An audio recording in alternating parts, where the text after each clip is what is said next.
నమస్కారం. శబరిమల మహిళలు ప్రత్యేక చర్చా కార్యక్రమానికి సాదర స్వాగతం. శబరిమలలో మహిళల ప్రవేశానికి సంబంధించి సుప్రీంకోర్టు కీలకమైన తీర్పునిచ్చింది. ఆలయంలోకి ప్రవేశించవచ్చు అని స్పష్టం చేసింది. మరోవైపు 10 ఏళ్ల నుంచి 50 ఏళ్లలోపు మహిళలు ఆలయంలోకి ప్రవేశించకూడదు అంటూ ట్రావెన్కోర్ దేవస్థానం వాదిస్తోంది. ఈ నేపథ్యంలో శబరిమల మహిళలు అనే అంశానికి సంబంధించి భక్తి టీవీ ప్రత్యేక చర్చా కార్యక్రమాన్ని చేపట్టింది. ఈ కార్యక్రమంలో పాల్గొనడానికి ప్రముఖులు స్టూడియోకి విచ్చేశారు. వారిని పరిచయం చేసుకుని కార్యక్రమాన్ని ప్రారంభిద్దాం. ప్రముఖ ఆధ్యాత్మికవేత్త యోగానంద శర్మ గారు, నమస్కారం అండి. మనతో పాటు ఉన్నారు ప్రముఖ ఆధ్యాత్మికవేత్త సునీత రామ్మోహన్ రెడ్డి గారు, నమస్కారం అండి. అలాగే మనతో పాటు ఉన్నారు మకర సంధ్య సంపాదకులు శరణ్ దాస్ గురుస్వామీజీ గారు, నమస్కారం అండి. అలాగే శరణ్ దాస్ గురుస్వామీజీ గారు, అలాగే ఈ రోజు సుప్రీంకోర్టు ఇచ్చిన కీలకమైన తీర్పుకు సంబంధించి మీ అభిప్రాయం? ఈ రోజున సుప్రీంకోర్టు శబరిమలలో మహిళలు అందరూ కూడా స్వామివారి దర్శనం చేసుకునే విధంగా వివక్ష అనేది లేకుండా, తారతమ్యం మహిళలు పురుషుల తారతమ్యం లేకుండా స్వామివారి దర్శించుకోవచ్చు అంటూ తీర్పునివ్వడం జరిగింది. రాజ్యాంగబద్ధంలో మహిళలు పురుషులనే వ్యత్యాసం లేదు కాబట్టి ఈ విషయంలో మహిళలందరూ దర్శించుకునే విధంగా ఎక్కడా కూడా ట్రావెన్కోర్ దేవస్థానం బోర్డు లేదా ప్రభుత్వం ఎటువంటి ఆంక్షలు విధించకూడదు అంటూ తీర్పునిచ్చింది. ఓకే, యోగానంద శర్మ గారు, అసలు సుప్రీంకోర్టు ఏం చెప్తోంది, ఆగమం ఏం చెప్తోందండి?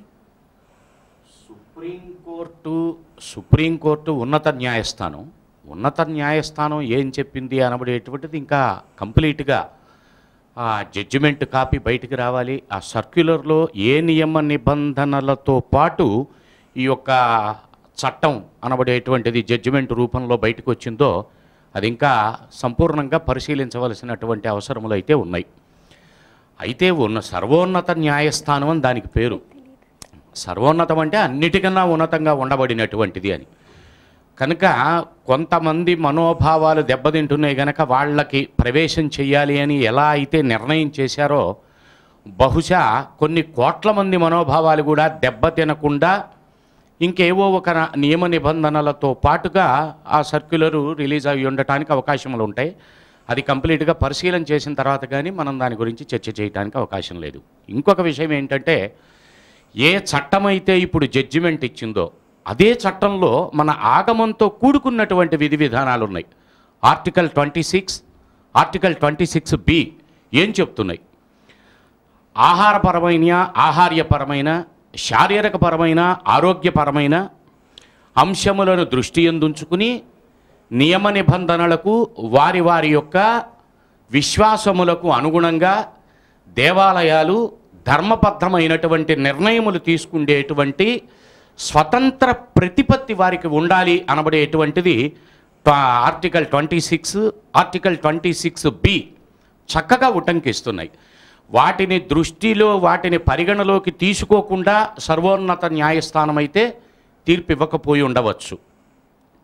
ఇక ఆగమం దగ్గరికి వచ్చేసరికి ఇవాళ వేలాది మంది, లక్షలాది మంది జనసాంద్రత కలిగి సముద్రంతో కూడుకున్నటువంటి దేవాలయం తిరుమల తిరుపతి దేవస్థానం.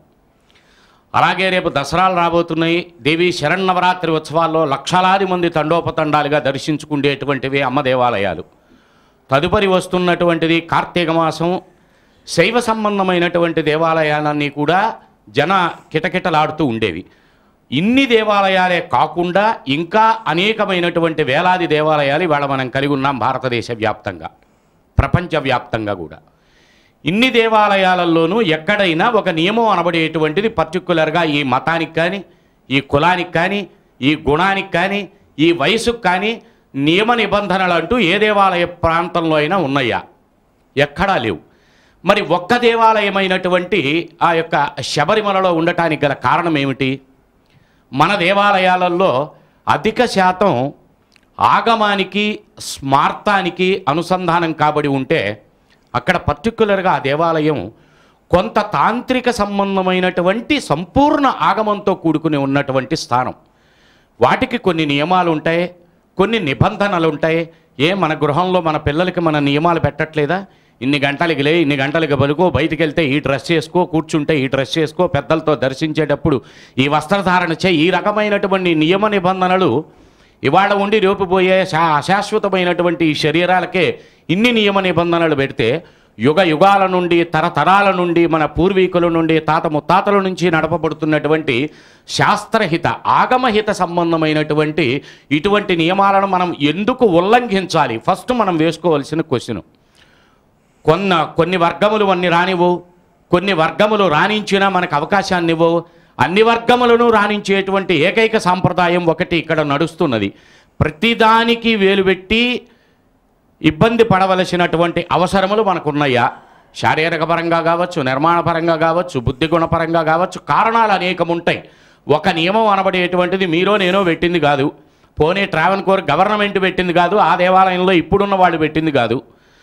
పూర్వకాలం నుంచి వందల సంవత్సరముల నుంచి నడుస్తున్నటువంటి ఆచార వ్యవహారం.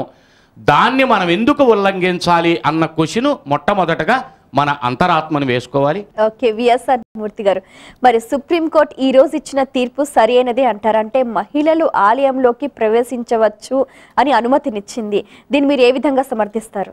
భారత రాజ్యాంగం ఏ రకమైన లింగ వివక్ష లేకుండా స్త్రీ పురుషుల అందరికీ కూడా సమానమైనటువంటి హక్కులు, సమానమైనటువంటి బాధ్యతలు ఇచ్చినాయి.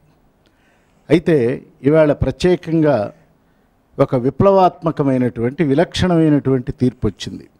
సర్వోన్నత న్యాయస్థానం ఎప్పుడైతే చెప్పిందో దాన్ని మనం అందరం గౌరవిస్తూనే దానిని కాస్త సమీక్షించుకొని దాని పట్ల మన వ్యక్తిగతమైనటువంటి అభిప్రాయాలు, సామాజికగతమైనటువంటి అభిప్రాయాలు, ధర్మశాస్త్రం, ఆగమశాస్త్రం వీటన్నింటినీ కనుక దృష్టిలో పెట్టుకొని ఆలోచించినట్లయితే బ్రాడ్గా స్థూలంగా మనకు కనిపించే విశేషంలో లింగ వివక్ష ఒకటి.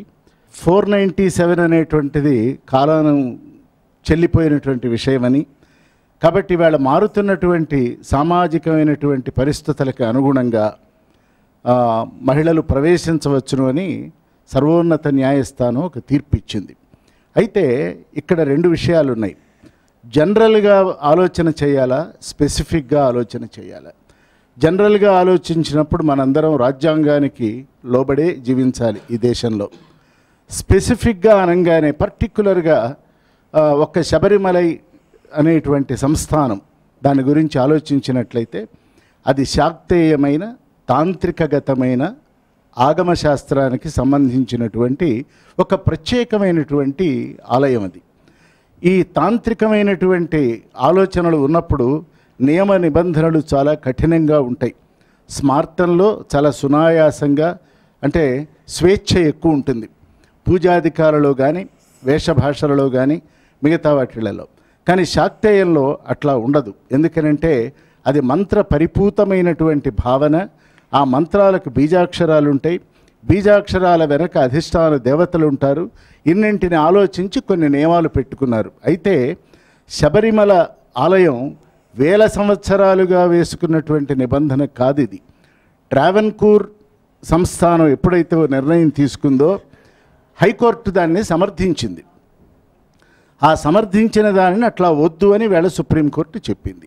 అందువలన ఇవాళ మనం ఈ చర్చ కూర్చున్నాం. అయితే మనకి పూర్తిగా ఇవాళ సుప్రీంకోర్టు ఎన్నెన్ని కారణాలు చూపిస్తూ ఫైనల్గా ఈ జడ్జిమెంట్ ఇచ్చిందో మన దగ్గర ఏ డాక్యుమెంట్ లేని ఈ సమయంలో జడ్జిమెంట్ మీద వ్యాఖ్యానం చేయకుండా కాస్త జనరల్గా కనుక మనం మాట్లాడుకున్నట్లయితే భారతీయంగా ప్రధానంగా దక్షిణాపథంలో ఉన్నటువంటి ఆలయాలకి ప్రతి ఆలయానికి ఒక ప్రత్యేకమైన విశిష్టమైనటువంటి యునీక్నెస్ అంటాం. ఆ విశిష్టమైనటువంటి ఆగమ నిబంధనలు ఉన్నాయి. అది తిరుపతి కావచ్చు, శ్రీకాళహస్తి కావచ్చు, అట్లాగే కొన్నింటి చోట మనం ఆహార్యం, మనం వేసుకునేటువంటి బట్టలు, మనం వెళ్ళేటువంటి పద్ధతి, కొన్ని చోట్ల చొక్కా విప్పాలి, కొన్ని చోట్ల విప్పకూడదు. ఇవన్నీ నిబంధనలు ఆయా సాంఘికమైనటువంటి, సామాజికమైనటువంటి, వైదికగతమైనటువంటి అనేకమైనటువంటి కోణాలలో ఆలోచించి మన పూర్వీకులు ఆ కోడ్ ఆఫ్ కాండక్ట్ అంటాం దాన్ని నిర్ణయం చేశారు. ఆ నిర్ణయం ప్రకారం ఇంతకాలం సాగుతూ వచ్చింది. అయితే సమాజం కానీ కాలం కానీ పరిణామశీలమైనటువంటిది, అది మార్పు చెందుతూ ఉంటుంది కనుక విలువలు అవసరాలు మార్చుకుంటూ వెళ్ళవచ్చునేమో కొంతవరకు, కానీ ధర్మాన్ని, మూలధర్మాన్ని మనం మార్చకూడదు. రాజ్యాంగం కూడా మూలధర్మాన్ని మార్చమని చెప్పిందని నేను అనుకోను. అయితే ఇక్కడ స్త్రీవాదులు, హేతువాదులు, సైన్స్ బాగా చదువుకున్నటువంటి వాళ్ళు గమనించవలసిన ఒక విషయం ఏంటంటే, భారతదేశంలో సగటు స్త్రీమూర్తికి ఒక స్పృహ ఉంది, ఒక జ్ఞానం ఉన్నది, ఒక విచక్షణ ఉంది, ఒక వివేకం ఉన్నది. ఏమిటా వివేకం అంటే, ఏ సమయంలో ఆలయంలోకి వెళ్ళాలి, ఏ సమయంలో ఆలయంలోకి వెళ్ళకూడదు అని తనను తాను స్వయంగా నిర్ణయించుకొని నియంత్రించుకోగలిగినటువంటి ఒక శక్తి ఉన్నది. కాబట్టి ఆ బుద్ధి వికాసమానమైనటువంటి స్థితి ఉన్నది. కాబట్టి ఈవేళ అందరూ ప్రవేశించవచ్చును అన్నారు, కానీ మిగతా విషయాలన్నీ మనం స్టడీ చేసిన తర్వాత దాన్ని ఇంకా లోతుగా విచారణ చేయించారు. సునీత రామ్మోహన్ రెడ్డి గారు, ట్రావెన్కోర్ దేవస్థానం అనేది ఈ మహిళల ఆలయ ప్రవేశంపై వాదిస్తున్నారు. దానికి గల కారణాలు ఏంటంటారు? ఇక్కడ మనకి ఏ దేవాలయమైనా, ఏ సంస్కృతి అయినా దానికంటూ ప్రత్యేకమైనటువంటి కొన్ని ధర్మాలు ఉంటాయి. ఆ ధర్మాలను మనం ముందు నుండి అవలంబిస్తాం.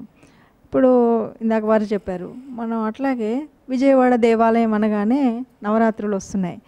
అమ్మవారిని మనం మొదటి రోజు ఒకలాగా అలంకరించుకుంటాము, మిగతా దేవాలయాలలో ఇంకో అవతారం వేస్తారు. ఎందుకంటే అది ఆ దేవాలయ సంప్రదాయం అంటారు. అలా ప్రతి ఒక్క దేవాలయానికి ఒక ప్రత్యేకమైనటువంటి సంప్రదాయాలు కలిగినటువంటిది. అయితే ఇక్కడ ఆలోచన ఏంటంటే, ఇందాక మనకు కోర్టు నుండి కానీ, ఈ చర్చల వల్ల కానీ, ఈ పేపర్లో కానీ మనం చూస్తుంటే చెప్పేటువంటి విషయం ఏమిటంటే, అంతకుముందు అంటే 1988కి ముందు ఇలాంటి ఆలోచన లేదు. అప్పుడు అందరూ అసలు ఏ నియమ నిబంధన లేదు అన్నది వారి అది. అంటే ఇక్కడ మనం కొద్దిగా ఆలోచించాలి. అంటే అంతకుముందు ఉన్నటువంటి స్త్రీమూర్తులు ఆ శబరిమలయ కొండలలో వెళ్ళగలిగి ఉన్నారా? ఎంతమంది వెళ్ళేవాళ్ళు? అసలు అప్పటికే మనకు ఒక నిబంధన ఏంటంటే 41 రోజులు దీక్ష తీసుకొని వెళితే కానీ వెళ్ళలేకపోయేవాళ్ళు వీళ్ళు. మరి వెళ్ళేటప్పుడు ఆ పులులే ఉండొచ్చు, సింహాలే ఉండొచ్చు, అడవిలో బందిపోట్లు ఉండొచ్చు, ఇంకేలాగా ఉండవచ్చు. అక్కడ నుండి 7 మైళ్ళ దూరం నడిచేటువంటి ఆ ప్రయాణంలో అనేక కష్టాలు ఉంటాయి. కాబట్టి ఏ స్త్రీమూర్తి వెళ్ళి ఉండకపోవచ్చు. ఇది తర్వాత ఎందుకు మరి వీళ్ళు పెట్టుంటారు అనే ఆలోచన వస్తే, ఇలాగే కొత్తగా ఏదైనా కొత్తదనం కావాలి, శాస్త్రీయత కావాలి, అదేంటో చూద్దాం అనుకునేటువంటి, ఇదొక అడ్వెంచర్ అనుకునేటువంటి వాళ్ళు కొంతమంది ఎవరైనా అలాంటివి ప్రపోజల్ పెట్టుంటే, అప్పుడు గనక ఈ కేరళ ప్రభుత్వం నుండి అక్కడ నుండి ఇలాంటి ఆలోచన వచ్చి ఉంటుంది. దాన్ని అక్కడ ఉన్నటువంటి న్యాయస్థానం సమర్థించి ఉంటుంది. ఇప్పుడు అది అలా సమర్థించారు అంటున్నాం, కానీ ఇక్కడ మనం బాగా ఆలోచించాలి. అసలు ఎందుకు వద్దన్నారు? వద్దన్న పనే చేయాలని ఏంటి? మనకు మామూలుగా నానుడు ఒకటి ఉంటుంది, ఎవరైనా 10 మంది నడిచినటువంటి బాట నెమ్మదిగా బాట అవుతుంది. లేదు, కొత్త దగ్గర నుండి వెళ్తుంటే మళ్ళీ అది ముళ్ళబాటే, దాన్ని వెతుక్కుంటూ వెళ్ళాలి. మరి ఇలాంటి పరిస్థితుల్లో ఎందుకు వద్దన్నారు అనగానే మనకు అందరం చెప్పేటువంటిది, స్త్రీకి ఉండేటువంటి అనేక ఋతు సంబంధమైనటువంటి పరిస్థితి కావచ్చు, కాలచక్రంలో ఇవన్నీ మామూలే. అయితే మామూలు అన్ని దేవాలయాలకు వెళ్ళట్లేదా అంటే వెళుతున్నాం. దేవాలయాలకు వెళ్ళినప్పుడు ఈ 40 రోజులు 41 రోజుల నిబంధన లేదు. అట్లాగే అదొక్కటి కాకుండా చాలా కఠోర దీక్షలో వెళ్ళేవాళ్ళు చాలామంది ఉంటారు. కేవలం భూషయనం, తర్వాత ఏకభుక్తం, ఇలాంటి రకరకాలవి ఉంటాయి. మరి ఒక తల్లి అంటే వాళ్ళు చెప్పిన నిబంధనలో 9 సంవత్సరాల లోపు పిల్లలు లేదా 50 సంవత్సరాలు దాటిన వాళ్ళు వెళ్ళవచ్చు అన్నారు. మధ్యలో ఉన్నవాళ్ళు అంటే, ఈ మధ్యలో ఉన్నవాళ్ళు అప్పుడే గర్భిణీగా ఉండొచ్చు, లేదు అంటే చిన్నపిల్లలకి పాలిచ్చే తల్లి ఉండొచ్చు, అప్పుడప్పుడే వెనక తిరుగుతున్నటువంటి పిల్లల తల్లి ఉండొచ్చు. ఈ తల్లి మరి ఇన్ని నియమాలు పాటించడానికి వీలవుతుందా? ఎట్టి పరిస్థితిలో కాదు. ఒకవేళ అవుతుంది అంటే ఎప్పుడో ఏదో భర్తకి తాను మాల వేసుకున్నప్పుడు సహకరించడం ఒక ఎత్తు, పసిపిల్లలు తన వెంబడి ఉన్నప్పుడు పూర్తిగా ఈ నియమాలను పాటించడం అన్నది చాలా కష్టం. అందుకని ఆ అమ్మ ఎప్పుడు వెళ్ళడానికి అవకాశం ఉండదు. అందుకని ఋతుచక్రము అనగానే మనకు తెలిసినటువంటి విషయం ఇది, 1 నెల లోపల. మరి 41 రోజులు అంటే ఈ 41 రోజుల సమయం మనకు నిబంధన కోసం మనకు రాదు. కాబట్టి అందుకని ఏ స్త్రీమూర్తి కూడా ఇంతకుముందు ఉండకపోవచ్చు, వెళ్ళడానికి అవకాశం లేదు. మరి ఇప్పుడు మీరు అడుగుతున్న ప్రశ్న ఏంటి అంటే, ఎందుకు ట్రావెల్ కోర్టు అన్నీ ఆలోచించే పెట్టుంటారు. అంటే అంతకుముందు ఎవరు పడితే వాళ్ళు వెళ్ళారా లేదా అన్నది తెలియదు. ఎవరో పరిశోధనకో పరిశీలనకో అనుశీలనకో కాస్త అక్కడ ఏముందో చూద్దాము అని ఎవరో మొదలు పెట్టినప్పుడు అయ్యో ఇలా వెళ్ళినప్పుడు ఇది ఒక్కటే కాదు, అసలు ఇంకా చెప్పాలంటే స్త్రీ రక్షణ కోసం కూడా చేసి ఉండవచ్చు. ఎందుకంటే ఈ అడవులలో వీటిలలో వెళితే మేము వెళ్ళవలసినటువంటి దైవ చింతనను మాని వీళ్ళని రక్షించడం ఒక అవసరం కూడా అని అనుకుని ఉండవచ్చు. అలా ఏ కోణంలో అన్నారు అన్నది తెలియదు, కానీ వాళ్ళు అన్నటువంటి విషయం ఏంటంటే తర్వాతి కాలంలో ఈ మధ్య కాలంలో ఉన్న వయసు వాళ్ళు వెళ్ళకూడదు అన్నది వాళ్ళు పెట్టారు. ముఖ్యంగా మనం ఆ సమయంలో పూజకు వెళ్ళడానికి అంటే ఈ 40 రోజుల దీక్ష చెయ్యలేకపోవచ్చు అన్నది ముఖ్యమైనటువంటి కారణం అయి ఉండవచ్చని నా భావన. ఓకే స్వామీజీ గారు, మీరు చెప్పండి, ఇప్పుడు మాలధార వేసుకున్న వాళ్ళే శబరిమలకు వెళ్ళాలా లేకపోతే సాధారణమైన భక్తులు ఎవరైనా వెళ్ళొచ్చా? శబరిమలకి మాలధారణ చేసిన వ్యక్తులే వెళ్ళాలంటూ ఎక్కడ లేదు. మాలధారణ చేయని వ్యక్తులు కూడా అనేక మంది శబరిమలకి ఈ రోజున దరిదాపు 4.5 కోట్ల మంది పైచులకు శబరిమలకు వస్తున్నారు, స్వామివారు దర్శించుకుంటున్నారు ఈ మండల కాలం మకర జ్యోతి సందర్భంగా. అయితే ఇప్పుడు మాత చెప్పిన విషయంలోకి నేను వస్తున్నామా, శబరిమలలో ఏదైతే మహిళల ప్రవేశం అనే విషయంలో 1982 కంటే ముందు మహిళలు అన్ని వర్గాల వాళ్ళు అన్ని వయసుల వాళ్ళు వచ్చేవాళ్ళు. 1988లో మన కేరళ హైకోర్టు ఈ విషయం మీద జడ్జిమెంట్ ఇచ్చింది. అంతకుముందు ట్రావెన్కోర్ దేవస్వం బోర్డు కేరళ హైకోర్టుని అప్రోచ్ అయ్యి మహిళల నిషేధాన్ని కోరుతూ ప్రవేశ నిషేధాన్ని కోరుతూ అప్రోచ్ అవడంతో 1988లో సుప్రీంకోర్టు కేరళ హైకోర్టు జడ్జిమెంట్ ఇవ్వడంతో ఇలా సాగుతూ వచ్చింది.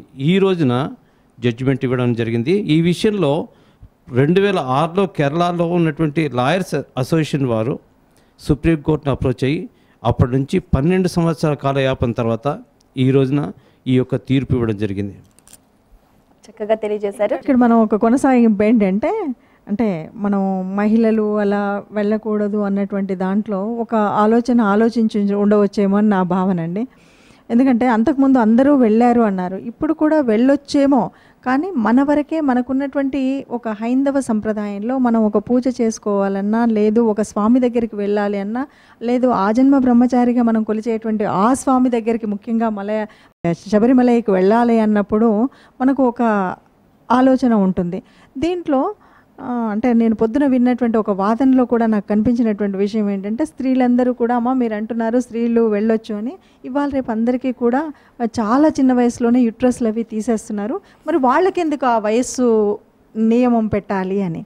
అయితే ఇక్కడ నా భావన ఏంటి అంటే గర్భాశయం తీసివేయడం అన్నది ముఖ్యంగా సంతానోత్పత్తికి కారణం కాకపోవచ్చు, కానీ 25 ఏళ్ళ పిల్లలకి గర్భాశయం లేనంతలో వాళ్ళ ముఖంలో కానీ వాళ్ళ వర్చస్లో కానీ వాళ్ళ హావభావాల్లో కానీ వాళ్ళు వెళ్తున్నప్పుడు కానీ అంటే ఏదైతే సాంసారిక జీవనానికి కావలసినటువంటి కోరికలు ఏవే ఉంటాయో అవి మాత్రం చంపుకునేటువంటి స్థితి కాదు.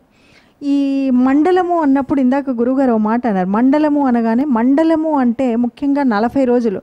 బాగా నా చిన్నప్పుడు నేను విన్నటువంటి ఒక మాట, మండలము అంటే ఈ 40 రోజులు ఏదైనా బాగా తీవ్రమైనటువంటి జబ్బు వస్తే మండల కాలం పథ్యం చేస్తే బాగా శారీరకంగా మన ఆరోగ్యం బాగుపడుతుంది అని. అంటే ఈ 40 రోజులు అనేది ఒక దీక్షకి ఏంటంటే మనకున్నటువంటి ఈ శరీరంలో ఒక శక్తి ఉత్తేజం అవుతుంది. అంటే దీక్షలో ఉన్నటువంటి మనకు ఆ దైవ జ్ఞాస కానీ లేదు అంటే మానసికంగా ఇప్పటి వరకున్న మనకు అనేకమైనటువంటి రుగ్మతలు కానీ అలవాట్లు కానీ వీటిని మనం ఎలా సకారాత్మకంగా మార్చుకోగలుగుతాం, సక్రమంగా వెళ్ళగలుగుతాం అనేటువంటి ఒక పట్టుదల ఉన్నప్పుడు ఈ దీక్షలో చేయగలుగుతాం అన్నమాట. అందుకని మండల దీక్ష అవసరం కాబట్టి మండల దీక్ష స్త్రీలు చేయలేరు కాబట్టి పంపించలేదేమో అని నా భావన. ఓకేనండి. యోగానంద శర్మ గారు, అసలు ఈ మండల దీక్ష చేసేవారికి మహిళల ఆలయ ప్రవేశానికి ఉన్న సంబంధం ఏంటండి?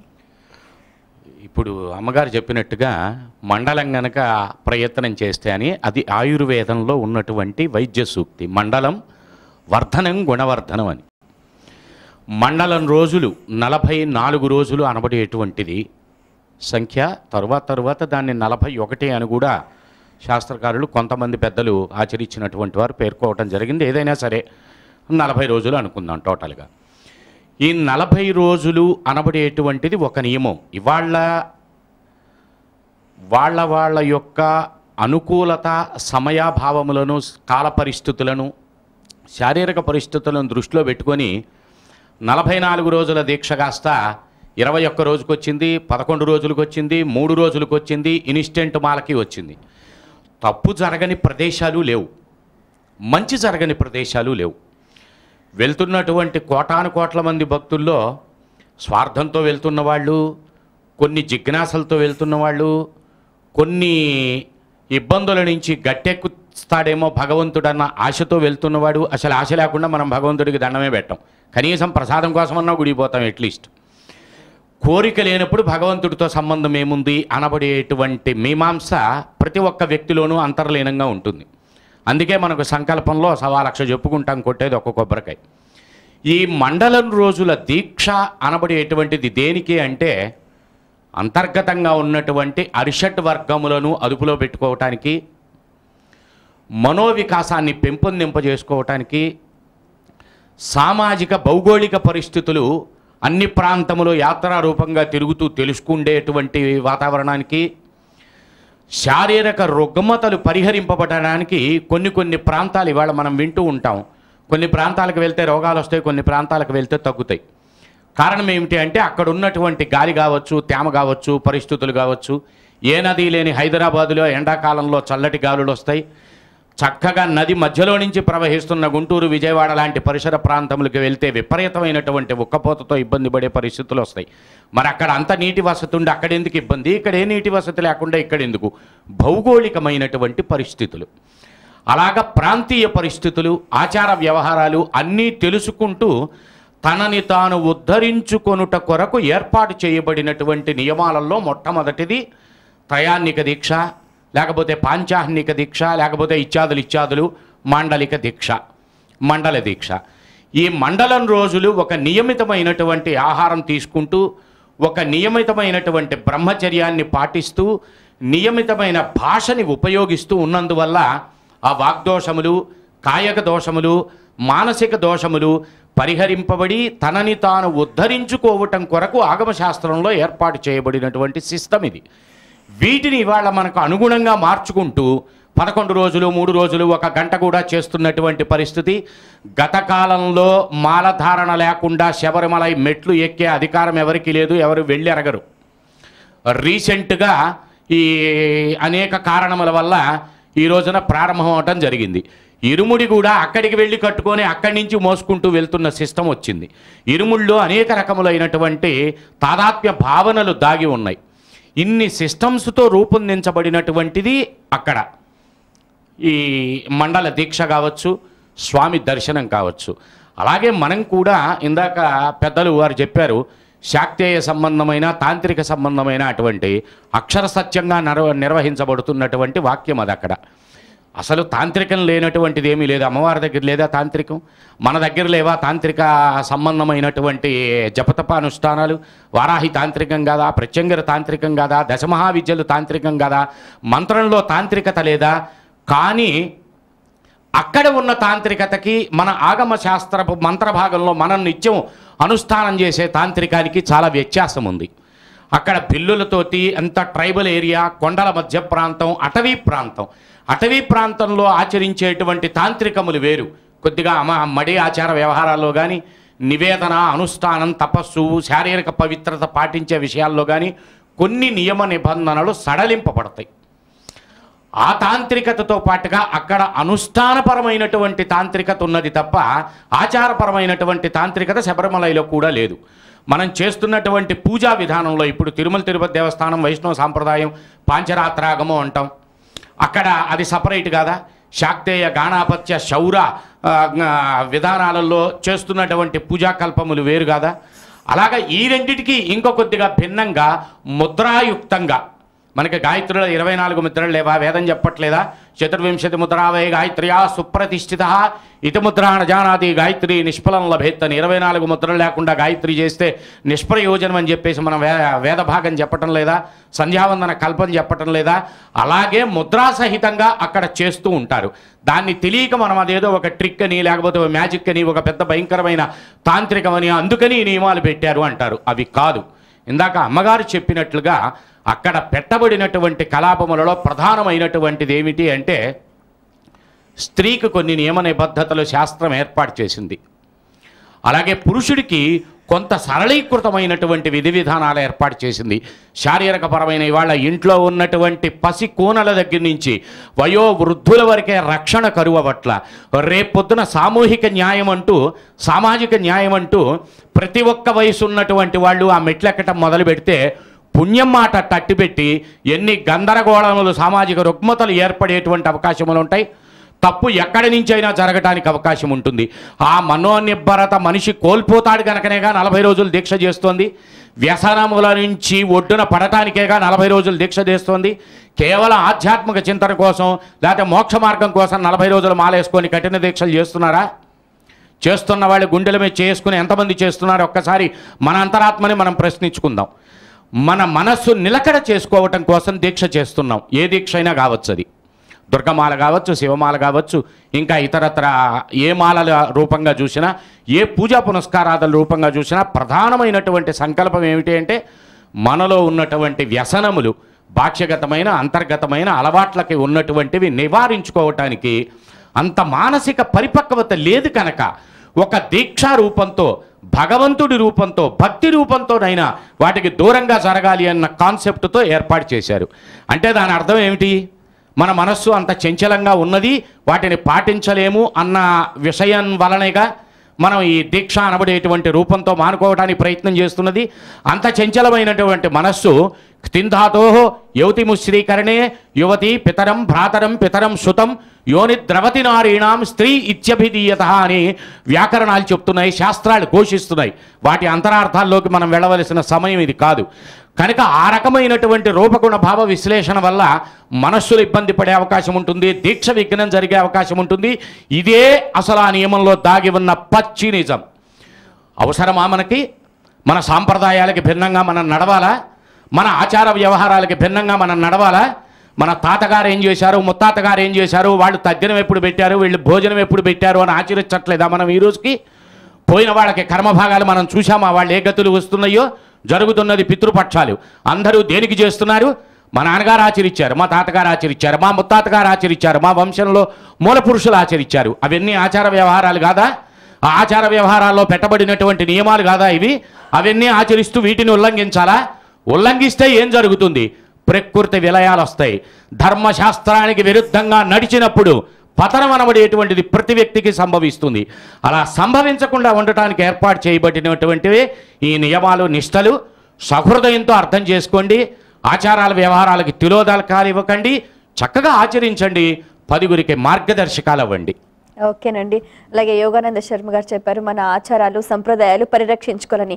అలాగే ఈరోజు సుప్రీంకోర్టు ఒక కీలకమైన నిర్ణయం తీసుకుంది, మహిళలంతా కూడా ఆలయంలోకి ప్రవేశించవచ్చు అని. మరి అందులో ఉన్న ఆధ్యాత్మిక సామాజిక కోణాన్ని విశ్లేషించండి.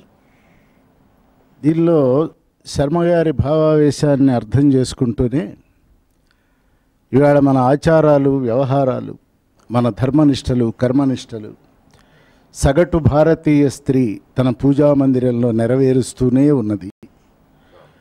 దాంట్లో ఆమె చేసేటువంటి పూజ అనండి, ఆమె పాటించే నియమము నియతి అనండి, దానివల్లనే ఇంకా ఈ భారతదేశం తన ఔన్నత్యాన్ని నిలబెట్టుకుంటున్నది.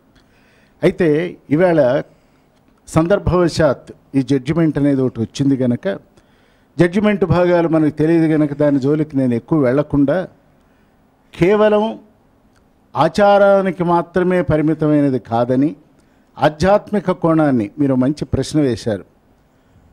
ఓంకారంతో ప్రారంభమై విద్యలు 2, త్రిగుణాలు 3, పంచేంద్రియాలు 5, తర్వాత మన అష్టాంగ యోగాలు 8, ఇవన్నీ కలుపుతూ వెళితే అది 18 మెట్లు.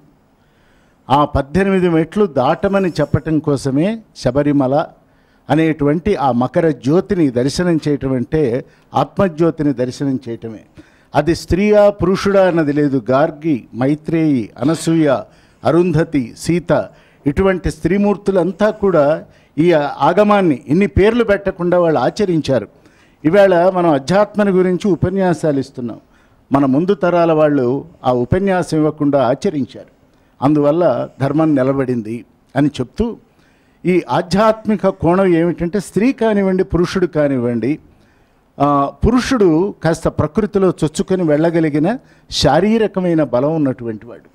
స్త్రీ శారీరకంగా అంత బలమైనటువంటిది కాదు. మానసికంగా పురుషుడి కంటే 1000 రెట్లు బలం ఎవరికి ఉన్నదంటే స్త్రీమూర్తికి ఉన్నది. 1000 రెట్లు. పురుషుడు బలహీనుడవుతాడు, స్త్రీ బలహీనురాలు కాదు. ఇది స్పష్టం. ఎందుకంటే ఇది ఆత్మానాత్మల విచారణ కాబట్టి ఈ శబరిమల అనేటువంటి యాత్రలో మహిళలకి ఈవేళ ప్రత్యేకంగా దీన్ని ఒక విప్లవాత్మకమైనటువంటిదిగా మనం భావిస్తున్నాం. కానీ ఈ స్త్రీ స్వేచ్ఛ అనబడేటువంటిది వాళ్ళంతట వారికి ఉండనే ఉన్నది. అది ఒకరు ఇచ్చేది కాదు, మరొకరు పుచ్చుకునేది కాదు. ధర్మాచరణలోనే కొద్దిగా తేడా ఉంది స్త్రీ పురుషుల మధ్య. ఇందాక మనం అనుకున్నట్లుగా అడవులు, వాగులు, వంకలు, కొండలు, కోనలు ఇవన్నీ దాటుతూ ఒక స్త్రీ వెళ్ళగలదా అని ఒక ప్రశ్న వేసుకొని వెళ్ళలేదేమో అని అనుకొని పురుషులు దాన్ని తమ సహజమైనటువంటి పురుషాధిక్య భావనతో శబరిమల యాత్రని తమదిగా మార్చుకున్నారని నా భావన. ఈవేళ స్త్రీ అక్కడికి వెళ్ళొచ్చునా వెళ్ళకూడదా కాదు, వెళ్ళవచ్చు. అయితే ఏ కోణంలో వెళ్ళబోతున్నది? ఆధ్యాత్మిక కోణంలోనా? మనం ఎందుకు వెళ్ళకూడదు? మనం కూడా వెళితే ఏమవుతుందో చూద్దామనేటువంటి తెగింపుతోనా అన్న ప్రశ్నలు వచ్చినప్పుడు అవన్నీ ఒక స్త్రీవాద దృక్పథంతో చూసినప్పుడు అవి కాస్త లిబరల్ పాలసీస్గా మనకు కనిపిస్తాయి. కానీ నా దృష్టిలో, నా భావనలో స్త్రీ తనను తాను నియంత్రించుకోగలదు. ఏ సమయంలో శబరిమలైకి వెళ్ళగలదో తాను వెళ్ళగలదు. ఓ టెన్నిస్లో గోల్డ్ మెడల్ తేగలదు, ఒలింపిక్స్లోకి వెళ్ళగలదు. అటువంటి స్త్రీ శబరిమలకి వెళ్ళటానికి దోషమేం లేదు. అయితే దానికి ఎవరో బయట వాళ్ళు వచ్చి అదొక న్యాయశాస్త్రాన్ని, ధర్మశాస్త్రాన్ని అనేకమైన విషయాలు కోట్ చేస్తూ మీరు వెళ్ళవచ్చును అని వాళ్ళ పర్మిషన్ ఇచ్చినట్లుగా కాకుండా దానిని పరిష్కారం చేశారనేటువంటి ఒక సంఘర్షణకు తావులేని సమన్వయ భావన గీతికగా గనక మనం ఈ జడ్జిమెంట్ని నిజంగా జడ్జిమెంట్ వచ్చాక దాన్ని తీవ్రంగా అధ్యయనం చేద్దాం. చేసిన తర్వాత మరొక చర్చ ఎలా చేసుకోవాలంటే దీని అప్లికబిలిటీ ఏమిటి, దీని వెనక న్యాయమూర్తుల యొక్క ఆలోచన ధోరణి ఏమిటి, వాళ్ళు ఎందుకని దీన్ని ఈవేళ మనకి ప్రింట్ మీడియా అనండి, ఎలక్ట్రానిక్ మీడియా అది ఏం చెబుతున్నదో అది జడ్జిమెంట్ కాదు, వాళ్ళ దగ్గర కూడా ఇంకా పూర్తిగా లేదు. కాబట్టి ఇది ఆధ్యాత్మిక కోణం చూసినట్లయితే స్త్రీ పురుషులు ఇద్దరూ కూడా మోక్షానికి అర్హులే. అట్లాగే గాయత్రి మంత్రం ఉంది. గాయత్రి మంత్రం కొంతకాలం కొన్నేళ్ల క్రితం స్త్రీలు చేయకూడదు అనే ఒక వాదన ఈ దేశంలోనే వినపడ్డప్పుడు మహాత్ములైనటువంటి వాళ్ళు, జ్ఞానులైనటువంటి వాళ్ళు, ఇందాక వారు చెప్పినట్లు ఆ ముద్రలు వేయగలిగినటువంటి వాళ్ళు, కరన్యాసం చేయగలిగినటువంటి వాళ్ళు, వాళ్ళంతా కూడా అసలు గాయత్రే స్త్రీ స్వరూపమైనప్పుడు గాయత్రిని స్త్రీలు చదవద్దు అని ఎలా చెప్పగలరు అన్న వాదన వచ్చినప్పుడు అది ఈవేళ చాలా విస్తృతమైంది. కాబట్టి పరిణామశీలమైనటువంటి సమాజంలో ఇటువంటి మార్పులు అనివార్యంగా నేను భావన చేస్తూ మన మౌలికమైనటువంటి సనాతన వైదికమైన ఆర్షమైన భారతీయమైనటువంటి ఒక ధర్మాన్ని దాన్ని అన్ని వేళలా కాపాడుకుంటూ ఏ దేవాలయానికి, ఏ సాంప్రదాయానికి ఏ కట్టుబాట్లు వాళ్ళు నిర్ణయించారో వాటన్నింటినీ కూడా మనం ఆచరిస్తూనే ఇవన్నీ గనక మనం ఆధ్యాత్మిక కోణంలో గనక వెళ్ళవలసి వస్తే ఈ 18 మెట్ల వెనక ఉన్నటువంటి భావం ఇదని నేను భావన చేస్తున్నాను. చక్కగా వివరించారంటే 18 మెట్ల ఉన్న ఆ వెనక ఉన్న ఆధ్యాత్మిక భావన, దాన్ని మనం ఏ విధంగా అధిగమించి భగవత్ సాక్షాత్కారం పొందొచ్చు అని. అలాగేనండి చిదంబర శాస్త్రి గారు, అసలు ఈ శబరిమల ఆలయంలోకి మహిళలు ప్రవేశించకూడదు అంటూ ట్రావెన్కోర్ దేవస్థానం వాదిస్తోంది. అసలు ఎందుకు ప్రవేశించకూడదు అంటారు? ఒక్కొక్క దేవాలయానికి ఒక్కొక్క ఆచార సంహిత ఉంటుందండి. కొన్ని నియమాలు ఉంటాయి. కొన్నిటిని మనం ఇష్టం వచ్చినట్లు మార్చుకోవచ్చు. కానీ ఏవైతే అనాదిగా వస్తున్నటువంటి నెలకొల్పబడినటువంటి సంప్రదాయాలు ఉన్నాయో వాటిని అంగీకరించి తీరాలి యథార్థంగా. ఎందువల్లంటే వాటిని సామాజిక కోణంతోనో ఇంకో కోణం, ఇప్పుడు లింగ వివక్ష ఉండకూడదు అని చెప్పి మనకి జడ్జిమెంట్లో అదొక కామెంట్ వచ్చింది. లింగ వివక్ష ఉండకూడదంటే మగవాళ్ళని ఆడవాళ్ళని 2 క్యూలలో పంపుతుంటే అలా కాదు, ఒకే క్యూలో పంపండి అంటే అనొచ్చు. కానీ ఇక్కడ ఈ లింగ వివక్ష అనేటటువంటిది ఇవాళ పెట్టినటువంటిది కాదు. యథార్థంగా ఈ అయ్యప్ప మాల వేసుకోవటము, ఈ అయ్యప్ప సేవ అనేటటువంటిది చాలామంది అనుకోవటం ఏమిటంటే కేరళ వాళ్ళు వచ్చి హోటళ్ళు పెట్టాక ఇక్కడ బాగా ప్రచారం అయింది, అలా అయ్యప్ప స్వామి దీక్ష వెళుతోంది అని చెప్పి. యథార్థంగా సంప్రదాయంలో గురునాథ పొంగళ్ళు అని చెప్పి ఉండేవి, అనాదిగా ఉన్నటువంటి సంప్రదాయం ఇది. గురునాథుడిని పెట్టుకోవటం చాలా వంశాలలో గురునాథుడిని పెట్టుకుంటారు. గురునాథుడు అంటే అయ్యప్పే. ఆయనకి సంబంధించినటువంటి నామాలు ఈయన నామాలు దాదాపుగా ఒకటే. అటువంటి ఆ గురునాథు పొంగళ్ళు పెట్టుకునేటప్పుడు కూడా ఆడవాళ్ళని ఎవరిని రానివ్వరు. అక్కడ మగవాళ్లే వంట చేస్తారు. అక్కడ పొంగలి తయారు చేసేటటువంటిది కేవలం మగవాళ్లే చేస్తారు. అది వాళ్ళ దేవస్థానం వాళ్ళు నెలకొల్పినటువంటిది కాదు, గురునాథుని అనాది సాంప్రదాయం నుంచి కూడా. ఎందుకంటే ఆయనకున్నటువంటి నియమం అటువంటిది.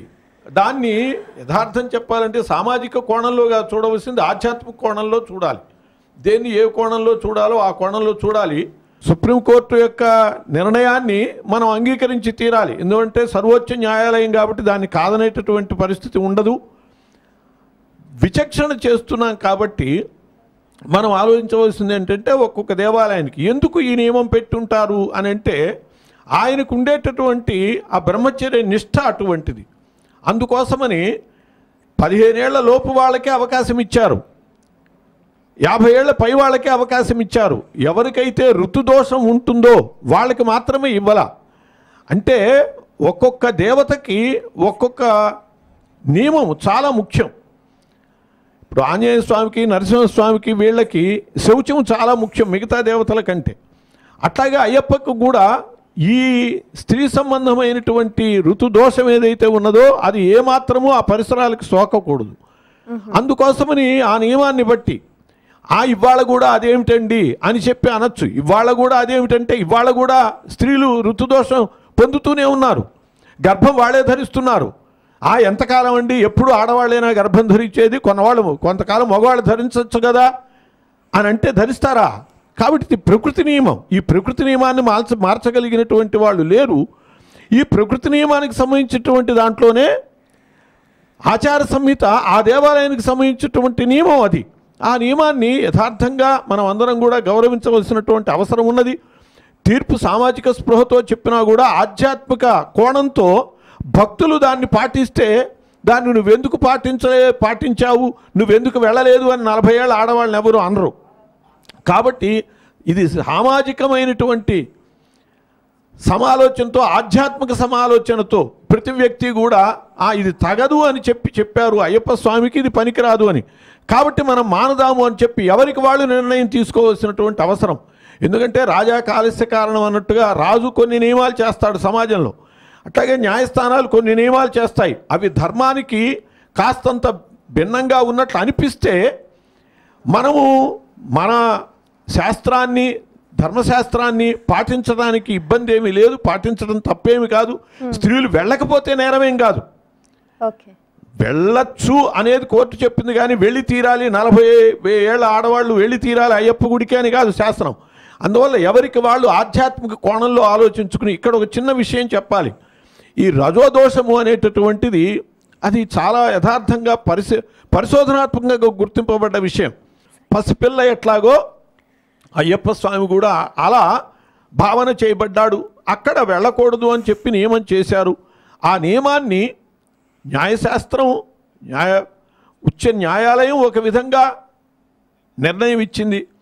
ఇది లింగ వివక్ష అనండి, సామాజిక నియమం అనండి, ఏదన్నా కూడా మనకి మనం ఆధ్యాత్మిక కోణంలో, ధార్మిక కోణంలో చూసి ప్రతి స్త్రీ కూడా అనాదిగా వచ్చేటటువంటి ఆ సంప్రదాయము, ఆచార సంహిత అనేటటువంటి దాన్ని మనస్సులో పెట్టుకుని ప్రవర్తించడము ఆధ్యాత్మిక కోణంలో మనం దైవ అనుగ్రహం కోసం వెళుతున్నాం కాబట్టి ఆ దైవానుగ్రహానికి అనుకూలమైన రీతిగా ప్రవర్తించడం మంచిది అని చెప్పి తెలియజేస్తున్నాం. చక్కగా అలాగే ఇప్పుడు మనతో పాటు ఫోన్ లైన్లో అందుబాటులో ఉన్నారు ప్రముఖ ఆధ్యాత్మికవేత్త మాత నితాయి సేవాని గారు. మరి వారితో మాట్లాడదాము. నమస్కారం అండి. హరే కృష్ణ అండి. హరే కృష్ణ అండి. మరి సుప్రీంకోర్టు ఇచ్చిన కీలకమైన నిర్ణయానికి సంబంధించి మరి శబరిమలలో మహిళలు ప్రవేశించవచ్చు అని తీర్పిచ్చారు. దీనికి సంబంధించి మీ అభిప్రాయం? సుప్రీంకోర్టు ఇచ్చిన ఈ తీర్పు చాలా స్వాగతించదగ్గ తీర్పు, చాలా ఆనందకరమైన తీర్పు. ఎందుకంటే మనిషి అంటే మనిషి, దాంట్లో మగ ఆడ తేడా ఎందుకు? మగవాళ్ళైనా ఆడవాళ్ళైనా భగవంతుడి దగ్గర అందరూ సమానంగా గుర్తించబడాలి. దాని తర్వాత మన అందరూ పరిశుద్ధమైన ఆత్మ. ఈ శరీరం అనేది కేవలం కవచం మాత్రమే. దాని తర్వాత ఏ ఇంట్లో అయినా మహిళ అనేది ఆ ఇంటి తాలూకా రథ సారథి. ఒకవేళ మహిళలకి గుడిలో ప్రవేశం లేకపోతే కుటుంబం మొత్తం వాళ్ళు భగవతి చైతన్య వైపు ఎలా తీసుకువెళ్ళగలుగుతారు?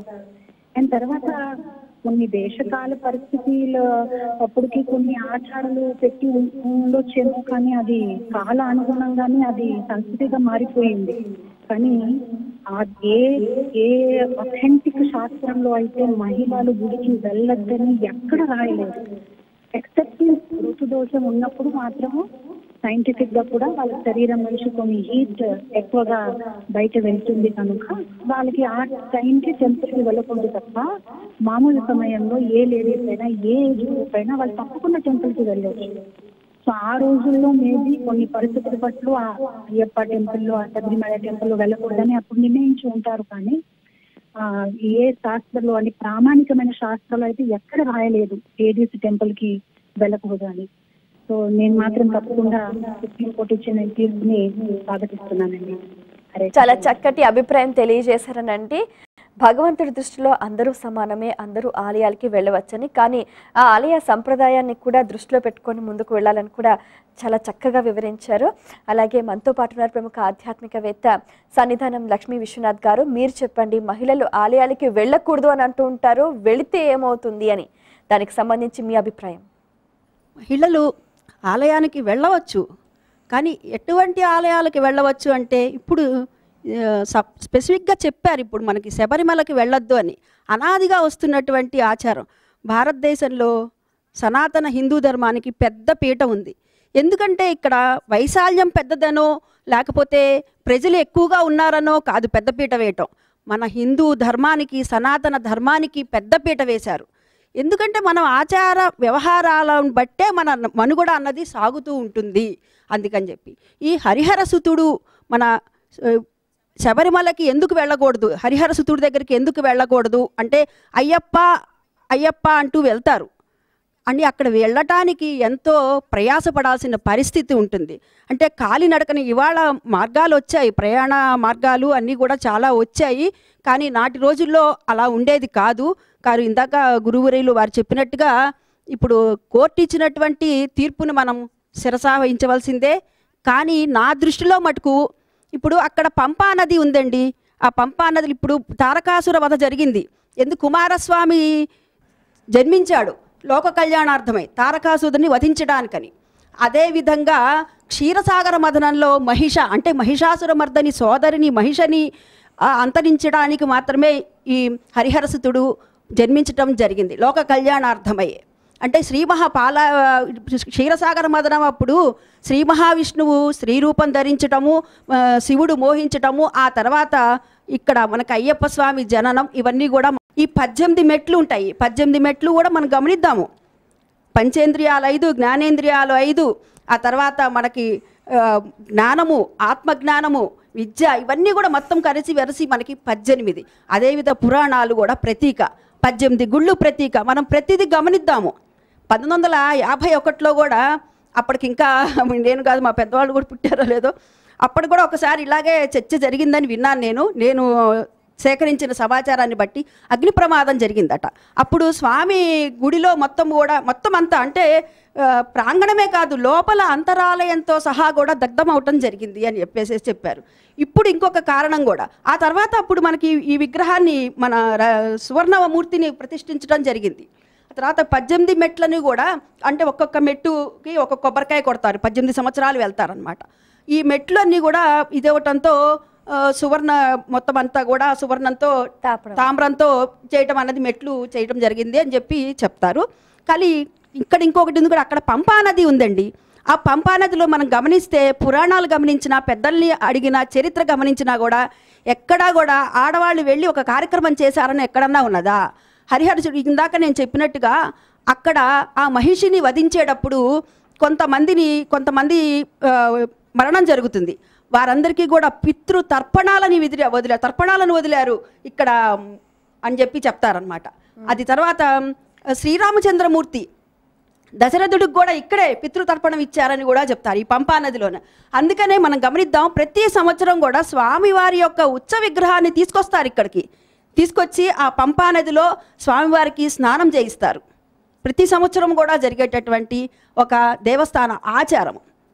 ఒక్కొక్క ఆచారం ఉంటుంది. ఇప్పుడు ప్రతి సంవత్సరం ఒక దేవాలయంలో కుంభాభిషేకం చేస్తారండి. ఎందుకని చేస్తారంటే ఇప్పుడు జాతా శౌచ మృతా శౌచాలు ఉంటాయి. ఇప్పుడు వారు దేవాలయానికి వెళ్తారు, దర్శనం చేసుకుంటారు, కానీ వారికి తెలియదు అక్కడ జరుగుతోందని. కానీ ఇటువంటి దోషాలన్నీ కూడా లేకుండా ఉండటం కోసమని చేసేది. ఇందాక వారు చెప్పినట్టుగా రజో సమస్యలు ఉంటాయి కదా, ఋతు సమస్యలు ఉంటాయి. అందుకని రజస్సులా అయినటువంటి పిల్లల్ని అక్కడికి వెళ్ళనీరు. అదే దేవాలయము నిర్మాణం జరుగుతుందండి. నిర్మాణం జరిగిన తర్వాత కూడా మొట్టమొదటిగా దేవుడిని చూపించడానికి ఒక అద్దం దర్పణంలో చూపిస్తారు. ఆ తర్వాత చూపించిన తర్వాత 12 సంవత్సరాల లోపల బాలికలకు మాత్రమే చూపించిన తర్వాత మిగతా అందరికీ దర్శనమిస్తారు. ఇవన్నీ కూడా మనం ఆగమ శాస్త్రాన్ని కనుక మనం గమనిస్తే ప్రతి ఒక్కటి కూడా మనకి కనబడుతుంది. అది మనం లౌకికంగా చూసుకుందాం. లౌకికంగా చూసుకుంటే ఇవాళ భార్యాభర్త ఒకే ఆఫీసులో ఉద్యోగం చేస్తున్నారు అనుకుందాము. ఒక బిడ్డ పుడతాడు, అమ్మాయి అబ్బాయి పుడుతుంది. తెల్లవారి భర్త ఆఫీస్కి వెళ్తాడు, భార్య వెళ్ళగలుగుతుందా? వెళ్ళలేదు కదా. అంటే ఇక్కడ ఆమె ధర్మం ఆమె నిర్వర్తించాలి. అది దీన్ని కూడా మనం దృష్టిలో పెట్టుకోవాల్సినటువంటి విషయం. చక్కటి కోణంలో విశ్లేషించారండి. అలాగే మనకు ఫోన్ లైన్లో అందుబాటులో ఉన్నారు ప్రముఖ శక్తి పీఠాధీశ్వరి మాతా రమ్యానంద భారతి గారు. నమస్కారం అండి. నమస్కారం అమ్మ. మరి ఈ రోజు శబరిమలలో మహిళల ప్రవేశంపై సుప్రీంకోర్టు ఇచ్చిన తీర్పుకు సంబంధించి మీ అభిప్రాయం? శబరిమల దేవాలయంలోకి మహిళలు ప్రవేశించవచ్చని, అలాగే మహిళలకు కూడా సమానమైన హక్కులు ఉన్నాయని చెప్పి సుప్రీంకోర్టు చాలా సంతోషకరమైన అంశం. అత్యున్నత న్యాయస్థానం ఇచ్చేటువంటి ఏ తీర్పైనా అనుసరణీయమే. అయితే ఒక చిన్న అంశం ఉన్నది ఇక్కడ. మతానికి కానీ ధర్మానికి కానీ దేవాలయానికి కానీ సంబంధించినటువంటి అంశాలు అటు చట్ట ప్రభుత్వ పరిధిని మించినటువంటివి.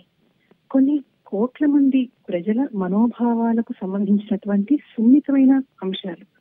ఉదాహరణకి ఇవాళ కోర్టు తీర్పు ఇచ్చినప్పటికీ కొంతమందికి సంతోషాన్ని కలిగిస్తున్నది, మరికొంతమందికి సంతోషాన్ని కలిగించట్లేదు. మహిళలకు అనుకూలంగా తీర్పు ఇచ్చామనేటువంటి అంశం ఉన్నప్పటికీ కూడా కొంతమంది మహిళలు దీన్ని సమర్థించట్లేదు. ఒక సందిగ్ధమైనటువంటి అవస్థలో ఉన్నది. అదొక్కటే కాకుండా ఇంకొక అంశం ఏమిటి అంటే, దేవాలయానికి సంబంధించినటువంటి ఆచారాలు కానీ సంప్రదాయాలు కానీ మనం గమనించినప్పుడు ఒక్కొక్క చోట ఒక్కొక్క రకమైన సంప్రదాయం, ఒక్కొక్క రకమైన వ్యవస్థ అనేటువంటిది ఉండటం కనిపిస్తున్నది. అయితే దీన్ని కొంతమంది స్త్రీల పట్ల వివక్షత చూపిస్తున్నారని, కొన్ని రకాలైనటువంటి అనవసరమైనటువంటి భావనలకు చోటిస్తున్నారు. ఇప్పుడు మనం కనుక గమనిస్తే ఈ నిర్ణయాలు కానీ సంప్రదాయాలు కానీ ఎవరి పట్ల వివక్షత చూపించేవి కాదు. ఈ సంప్రదాయాలు ఎవరికి కూడాను దేవత అనుగ్రహాన్ని ఆపటానికి పెట్టినటువంటి సంప్రదాయాలు కాదు. అయితే ఒకటే అంశం, ప్రాంతీయ ఆచారం. సుప్రీంకోర్టు ఇవాళ ఇచ్చినటువంటి తీర్పు కొంతమందికి ఇందాక నేను చెప్పినట్లుగా సంతోషాన్ని, కొంతమందికి బాధను కలిగిస్తూ ఉన్నది. ఇటువంటి సందర్భం వచ్చినప్పుడు కోర్టు తీర్పును పరిగణలోకి తీసుకోవడంతో పాటుగా పీఠాధిపతులను, మత పెద్దలను, వాళ్ళ అభిప్రాయాలను సేకరించి వాటిని బట్టి నిర్ణయం తీసుకుంటే బాగుంటుంది. ఎందుకంటే మన సంప్రదాయానికి సంబంధించినటువంటి విషయాలు కానీ విశేషాలను కానీ న్యాయస్థానం కంటే కూడాను మత పెద్దలను సంప్రదించి దానికి తగినట్లుగా నిర్ణయం తీసుకోవటం అనేటువంటిది మనకి పూర్వకాలం నుండి వస్తున్నది. ఎందరో చక్రవర్తులు, ఎందరో మహారాజులు ఆచార వ్యవహారాల పట్ల, ధర్మ సంబంధితమైనటువంటి అంశాల పట్ల సందిగ్ధావస్థ వస్తే చట్ట వ్యవస్థతో సంబంధం లేకుండా కుల గురువులను సంబంధించి వాళ్ళను సంప్రదించి నిర్ణయాలు తీసుకున్నారు. ఈ అంశంలో కూడా అటువంటి సంప్రదింపు మనం చేసి పీఠాధిపతుల, ఆధ్యాత్మికవేత్తల అభిప్రాయాలను సేకరించి దానికి తగ్గట్లుగా నిర్ణయం తీసుకుంటే బాగుంటుంది.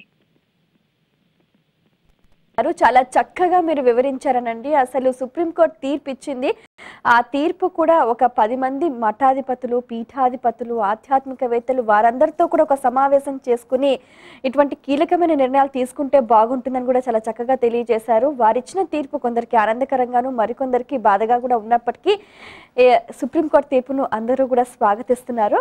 అలాగే అమ్మ మీరు చెప్పండి, ఇప్పుడు ఈ మహిళలు వెళ్ళకూడదు అని కొందరు, వెళ్ళొచ్చు అని ఒకరు, అయితే ఇప్పుడున్న నవ యువతరం కూడా చాలా గంతులు కేరింతలతోటి కూడా మనం వెళ్ళొచ్చు అనే ఉత్సాహంతో ఉన్నారు. దీనికి సంబంధించి వాళ్ళు ఏ విధంగా వ్యవహరిస్తే మంచిదంటారు ఈ సందర్భంలో? అమ్మా ఇప్పుడు అందరు కూడా మేమేదో గెలిచాము, ఇప్పుడు ఇందాకటి నుండి మనం చెప్పుకున్నట్టు ఇది లింగ వివక్ష చూపేటటువంటిది కాదు, తప్పనిసరిగా మనము దేవుడి ముందు అందరం సమానము అని చెప్తున్నారు. చాలామంది ఫెమినిస్టులలో ఇంకో కొంచెం ఏంటంటే వాళ్ళు వెళ్ళగలిగి మేమెందుకు వెళ్ళకూడదు, వాళ్ళకైనా పుణ్యం, అసలు వాళ్ళు పూజ చేసేటప్పుడు సర్వం మేము సమకూరుస్తాం కదా అనేటువంటి భావన కూడా ఉంది.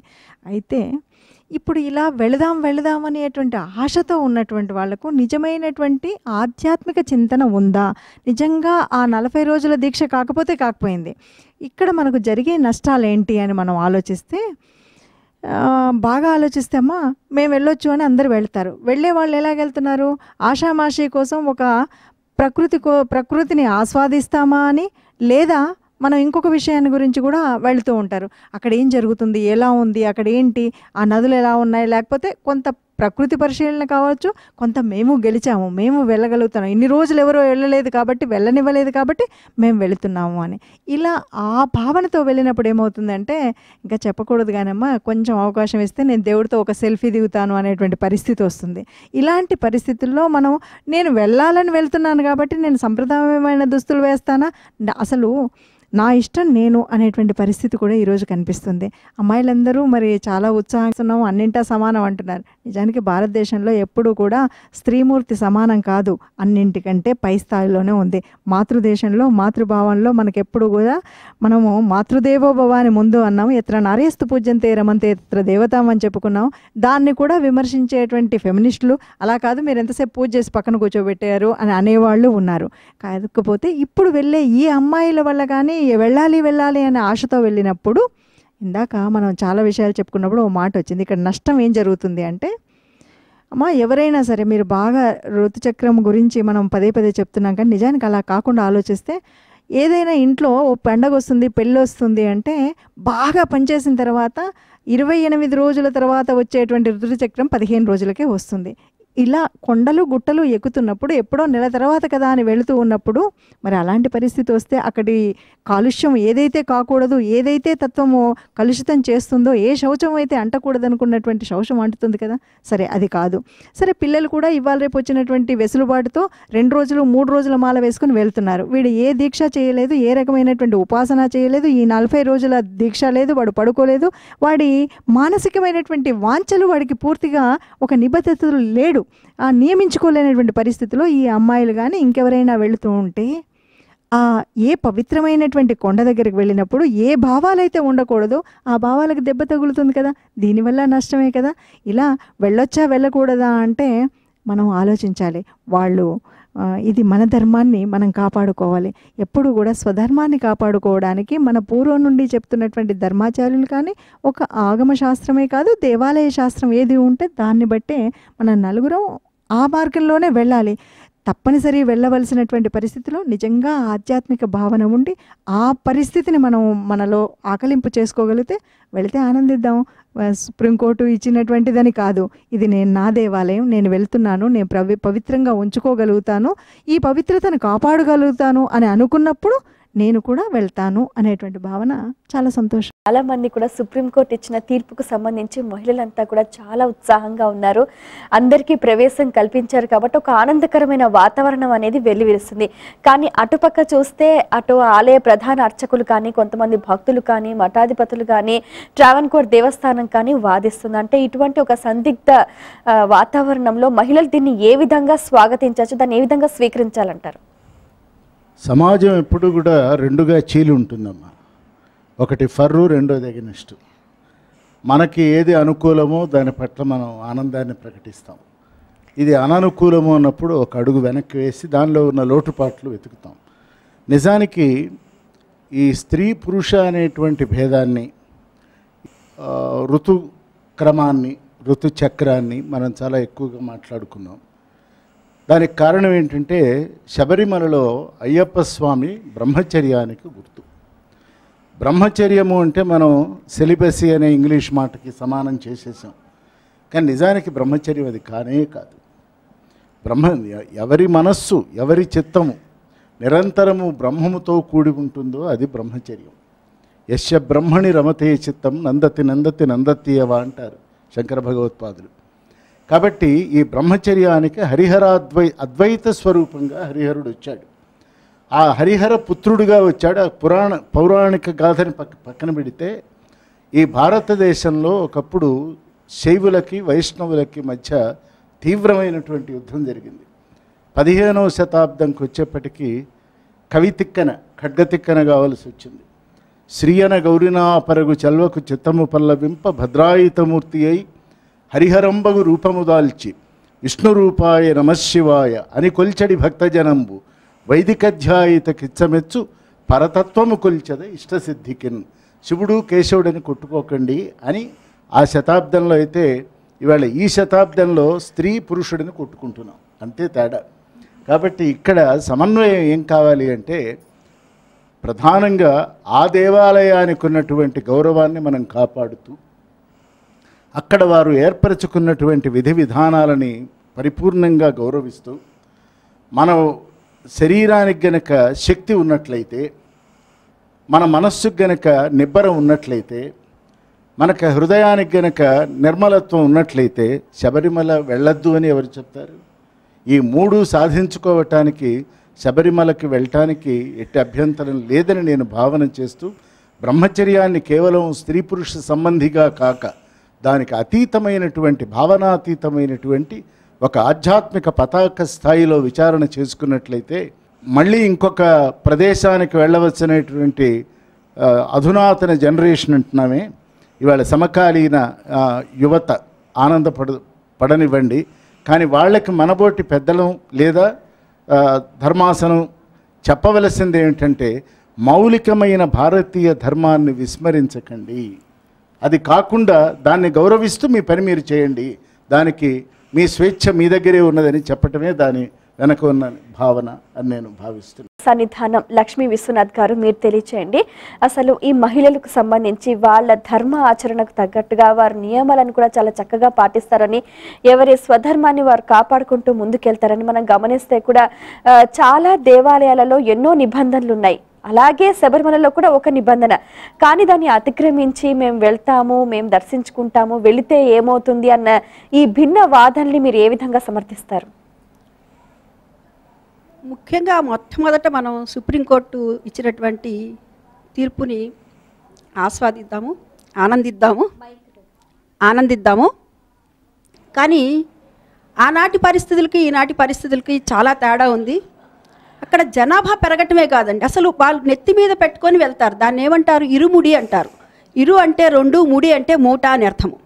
అంటే ఒకటి భగవంతుడికి సంబంధించినటువంటి పదార్థాలను తీసుకొని వెళ్ళేటటువంటి మూట ఒకటి, ఇంకొక మూట మనకి ఆహారం కోసమని పెట్టుకున్నటువంటి మూట. ఈ రెండు కలిపి దానికి మధ్యలో భాగం ఏర్పరిచి నెత్తి మీద పెట్టుకొని వీళ్ళు కాలినడక నడవటం, ఇటువంటిది కొండలు గుట్టలు ఎక్కి ఇంత ప్రయాసపడి వెళ్ళటము, ఇదంతా కూడా స్త్రీకి, ఎందుకంటే సున్నితంగా ఉంటుంది స్త్రీ కాబట్టి ఆమెకి అసాధ్యము ఒకటి. తర్వాత ఒకప్పటికి ఇప్పటికీ చాలా తేడా ఉందంటే 16 సంవత్సరాల క్రితం మా ఇంట్లో మా చిన్నన్నయ్య కూడా వేసుకున్నాడు మాల. ఆ రోజున మా ఇంట్లో పడి పూజ చేస్తే ఆ రోజున స్వాములకి భిక్ష పెడతారు. భిక్ష పెట్టేటప్పుడు నన్ను మా అమ్మగారు వారికి భిక్ష కూడా పెట్టనీయలేదు. మనం పెట్టకూడదమ్మా, మీకు ఋతుధర్మం ఉంది. మా అమ్మగారికి ఋతుధర్మం ఆగిపోయింది కాబట్టి నేను చేయొచ్చమ్మా అని చెప్పి మా అమ్మగారు చేయటం జరిగింది. ఇవాళ అదేమిటి, నేను ముందుకు వెళ్తాను, నేను గుడికి కూడా వెళ్తాను అని అంటాము. అది మనం కొంచెం ఆలోచించాలి. ఇంకొక చిన్న విషయం కూడానండి, ఇది ఇందాక వారు చెప్పినట్టు, గురువులు చెప్పినట్టుగా అక్కడ కేసు వేసింది ఒక ముస్లిము. అంటే మనలో మనము భిన్నాభిప్రాయాల వైపున వెళ్ళాలి అని ఒక అన్యమతస్థుల పని కూడా అవ్వచ్చని ఇది నా యొక్క అభిప్రాయము. కాబట్టి హిందూ ధర్మం మీద ఎందుకు పడుతున్నాయి దాడులు అంటే మనలో ఐక్యం ఉందని మనం నిరూపించుకుందాం, మనందరం ఒకటే తాటి మీద నడుద్దాం. ఓకే, ఆ హరిహరి సుతిని అనుగ్రహాన్ని మనం పొందుదాం. ఓకే, అన్నదానం చిదంబర శాస్త్రి గారు, మనం గమనిస్తే కూడా ఈ శబరిమలలో అయ్యప్ప స్వామి హరిహరసుతుడు పిలిస్తే పలుకుతాడు అని, ప్రతి ఒక్కరి మనోభీష్టాలు కూడా తీరుస్తాడని, అలాగే శివుడాజ్ఞ లేని చీమైనా కుట్టదని, మరి ఇటువంటి తీర్పులు రావటం కూడా ఆ స్వామికి సమ్మతమేనంటారా? మానవుని యొక్క ఏవో ఆలోచనలతో చేసే వాటిలన్నిటిని కూడా భగవంతునికి అంటగట్టవలసినటువంటి పరిస్థితి కాదు. ఎందువల్లంటే శివునాజ్ఞ లేనిదే చీమైన కుట్టదు అని అన్నంత మాత్రాన దొంగతనం చేస్తే ఏవో భగవదాజ్ఞతో చేశాడు అని వదిలేసేటలా మనం రిపోర్ట్ చేస్తున్నాం. కాబట్టి అరిషడ్వర్గం కారణంగా జరిగేటటువంటి వాటిని మనం భగవత్ కార్యాలుగా ఎంచకూడదు. ఇవి కలి యొక్క ప్రభావం వల్ల ఇలాంటి విపర్యాలు వస్తున్నాయి. ఆ కలిదోషం తప్పితే ఇది మరో రకం కాదు. వాటి నుంచి మనం ధర్మాన్ని ఎలా కాపాడుకోవాలా అనేటటువంటిది ఆలోచించవలసినటువంటి అవసరం ఉన్నది. శాసనాలు ఉంటాయి, న్యాయస్థానాలు నిర్ణయాలు ఉంటాయి, ధర్మము కూడా ఉంటుంది, ఆధ్యాత్మికత కూడా ఉంటుంది. కాబట్టి వీటిని రక్షించుకోవటంలో మనం కృతకృత్యులం కావటానికే ప్రయత్నం చేయాలి. వేటిని మనం కాదనం, కానీ మనం ఆచరించవలసింది ధర్మము, ఆధ్యాత్మికత కాపాడుకోవలసినవి. దీన్ని దృష్టిలో పెట్టుకుని కనుక ఆలోచించేట్లయితే ఆ దేవాలయానికి ఎటువంటి అన్యాయం జరగదు, ఎటువంటి అశుచి జరగదు అని చెప్పి నేను తెలియజేస్తున్నా. ఇందాక ఒక్క మాట చెప్పాలి, ఇదంతా కూడా ఆత్మకి సంబంధించింది, శరీరానికి సంబంధించింది కాదు, ఈ దోషాలు వీటిని గురించి ఆలోచించక్కర్లేదు అని ఒక మాట వచ్చింది. విస్తరంతా బ్రహ్మాండంగా పిండి వంటలతో పెట్టి ఒక పక్కన ఏదైనా అశుద్ధం ఉంటే మనం ఆ పదార్థాలు తింటామా? ఆ ఒక్క అశుద్ధం ద్వారా మొత్తం పిండి వంటల్ని పారేస్తాం. కాబట్టి శారీరకమైనటువంటి అశుచి అని పాటించక్కర్లేదు అని అనుకుంటే అది చాలా తప్పు. అది కూడా పాటించి తీరవలసిందే. మానసికమెంతో శారీరకానికి కూడా అంత అవసరమైనటువంటిది ఉన్నది అని గ్రహించాలి. ఆగమ శాస్త్రాలు అవి ప్రాయశ్చిత్తాలు చెబుతున్నాయి. పసిపిల్లవాడు కనుక పొరపాటున దేవాలయంలో అశుచి చేస్తే ఇంత లోతు మట్టి తీసేసి మళ్ళీ వేరే మట్టి పోసి దాన్ని పూడ్చి చేయాలి అని చెప్పి, అటువంటిది ఇలాంటి దోషాలు జరుగుతాయి. ఇప్పుడు ఆడామగా ఇద్దరు వయసులో ఉన్నవాళ్ళు వస్తే ఇక వాళ్ళ పిల్లలు వస్తారు. మొత్తం పిల్లలు సంచు వస్తే ఆ దేవాలయం ఏమైపోతుందో ఆలోచించండి, నియమాలు ఏమైపోతాయో ఆలోచించండి. కాబట్టి మనం ఆధ్యాత్మిక కోణము, ధార్మిక కోణాన్ని వదిలిపెట్టకుండా ఆలోచిద్దాం. బాగుంది. మన హైందవ ధర్మ పరిరక్షణలో ఒక్కొక్క దేవాలయానికి ఒక్కొక్క విశిష్టత ఉంది. అలాగే శబరిమలకు యుగ యుగాల నాటి ప్రాశస్త్యం ఉంది. మరి అటువంటి సంప్రదాయము, కట్టుబాట్లను ఈరోజు సుప్రీంకోర్టు ఒక వినూత్నమైన తీర్పుతో సంచలనం సృష్టించింది. దీన్ని సమన్వయంగా ప్రజలు ఏ విధంగా అర్థం చేసుకొని ముందుకెళ్లాలంటారు? హైందవ సమాజానికి సనాతన ధర్మం పెద్ద గొడుగు. సుప్రీంకోర్టు ఎటువంటి జడ్జిమెంట్ మనకి ఇచ్చినా దాన్ని గౌరవిస్తూనే దాని పరిష్కార మార్గాన్ని సూచించగలిగినటువంటి మేధావి వర్గం మనకు ఉండనే ఉంది. చాలా సున్నితంగా చాలా సర్వజనామోదయోగ్యంగా దీన్ని ఎట్లా ఆచరణయోగ్యం చేయాలి, మన ధర్మాన్ని ఎలా కాపాడుకోవాలి అనేటువంటిది ధార్మిక వర్గం అంతా కూడా ఆలోచిస్తుంది.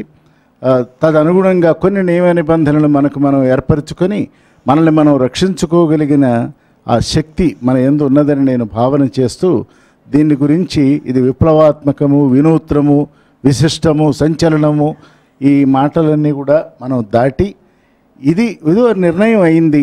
ఈ నిర్ణయంలో బాగోగులు ఏమిటి?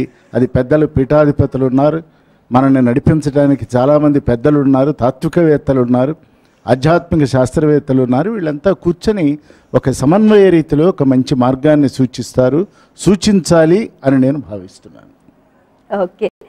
సునీత రామ్మోహన్ రెడ్డి గారు, ఒక ఆధ్యాత్మిక, సామాజిక, వైజ్ఞానిక కోణంలో మహిళలకు చాలా సంతోషకరమైన ఈ తీర్పు, దీనికి సంబంధించి శబరిమలలో మహిళల ప్రవేశం ఒకవేళ ప్రవేశిస్తే ఇంకా ఎటువంటి జాగ్రత్తలు తీసుకోవాలి, ఇంకా ఏం జరిగితే బాగుంటుందంటారు? అమ్మ, ఒక చిన్న అనుమానం ఏంటంటే మహిళలకు సంతోషకరమైన తీర్పు అన్నారు. మహిళలు అంటే కేవలం మైకులతో మాట్లాడే నలుగురు మహిళల, లేదు కోర్టుల వరకు వెళ్ళేవాళ్ళ, లేదు ఫెమినిస్ట్లా అని ఆలోచిస్తే మాత్రం దాదాపుగా ఏ ధర్మ పరిరక్షణలో ఉన్న ఏ ఇల్లాలు కూడా ఇలాంటి తీర్పును అంతగా ఆనందపడి ఉండదు. ఇది నా భావన.